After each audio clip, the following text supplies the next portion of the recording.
So you got it, you've teased them. It's all about showing it, taking it away, showing it, and taking it away. Jiggling it, and jiggling it. Do you want to kiss it? I bet you do. Please, can I kiss it? Kiss my fucking ass. Yes!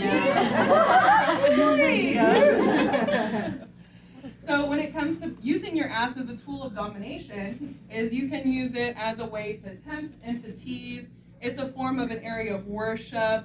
And of course, you can always make them sniff it too. Because they like it. They like how it smells.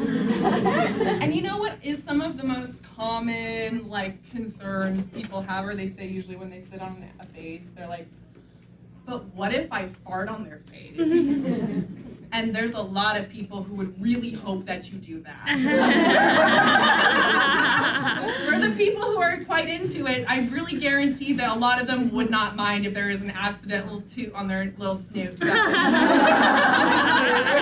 Address your concerns beforehand, and you'll be surprised to find that it's not that scary or bad of a deal breaker for a lot of people. Now, you want to be mindful of the materials that you're putting against someone's face, and as well as sometimes those materials can be a little abrasive. Like some forms of yoga pants and the seam can sometimes fuck with somebody's face.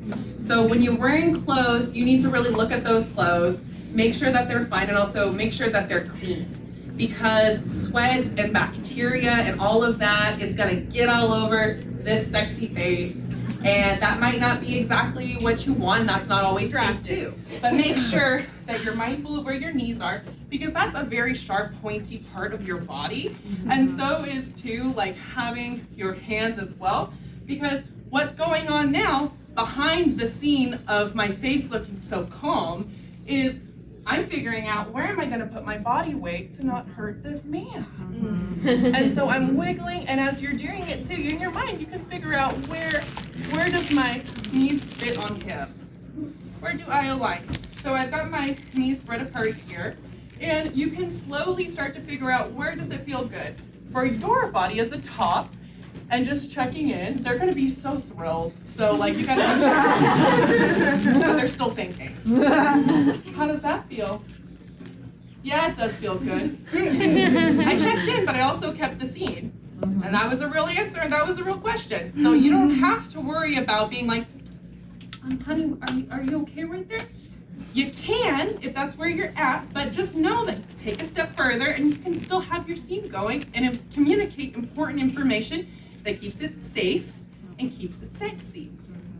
So, yeah, my ass feels fucking good back there. I know he's safe and okay.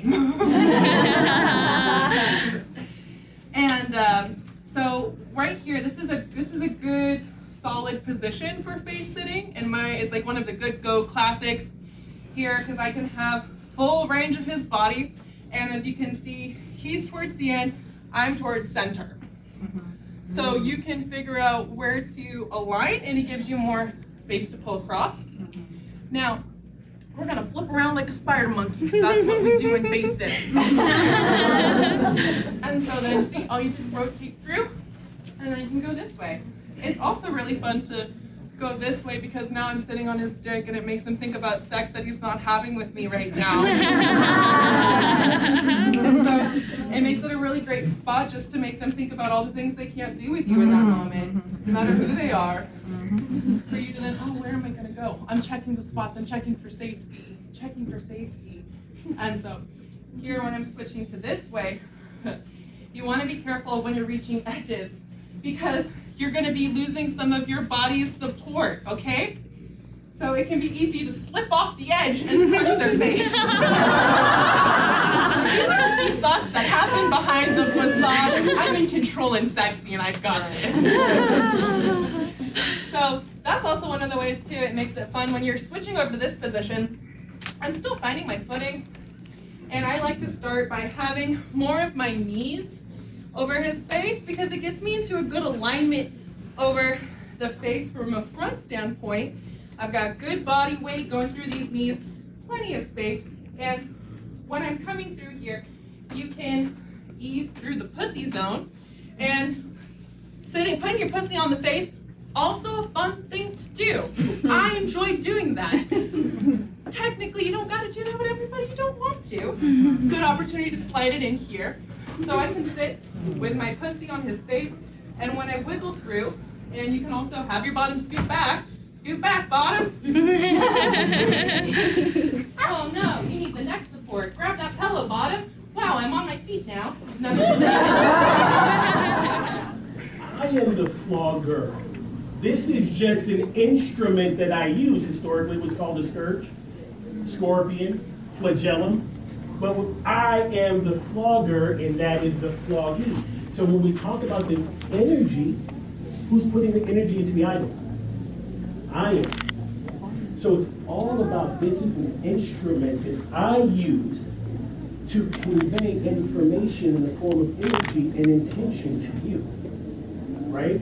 They don't say the knife cut the patient. They said the surgeon made an incision into the person, right? Because they're talking about whose intention and whose energy is moving the tool. Does that make sense to you guys? Okay. I hope this is landed for you. Good. So when we start thinking about it, the intention that I put into the item is what I use to convey. In the same way, this could be a paintbrush, right? This could be a whip, right? It could be a sensation tool. It's whatever you want to make it. Does that make sense? Yeah. Okay. So taking a very specific frame when you're using it, right?